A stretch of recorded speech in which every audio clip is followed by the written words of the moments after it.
அனைவருக்கும் கண்ணன் மாமா அவர்களுக்கும் சேர்மன் அவர்கள் மற்றும் ஊராட்சி தலைவர்கள் மற்றும் அனைவர் பேரும் சொல்ல முடியாது பயனில்லை. ஸோ இந்த வெள்ள சேலத்தில் நம்ம கடையை வீடியோ மாமாவும் சேர்மனும் நல்லா 3 நாளாக விடிய நான் ராத்திரி பகல் இல்லாமல் உழைச்சிட்டு விடிய ஒரு மக்களுக்காக போராடினாங்க. அவங்களுக்கு எம்எல்ஏ சார்பாக நான் நன்றி வச்சுருக்கிறேன்.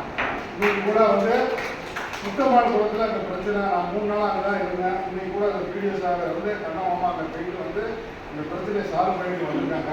நமது தொகுதி சட்டமன்ற தொகுதி எம்எல்ஏ இன்னைக்கு நேரத்தா ஊழலுக்கு வந்தாங்க. இன்னைக்கு கடையை வடக்கு ஒன்றியத்தில் முத்தமானபுரம் கிழக்கடையாம் ரயில்வே ஸ்டேஷனுக்கு மேம்புறம் இல்லை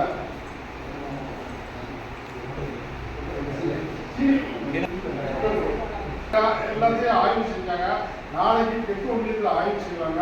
அத்தனை பஞ்சாயத்து தலைவர்களுக்கும் அத்தனை கிளை ஊராட்சி மன்ற தலைவர்கள் அத்தனை ஊராட்சி செயலாளர்கள் வீடியோ சேர்மன் அவர்களுக்கு அனைத்து மக்கள் அனைத்துவருக்கும் நமது எம்எல்ஏ சார்பாக நன்றியை தெரிவித்துக் கொள்கிறேன். நன்றி, வணக்கம்.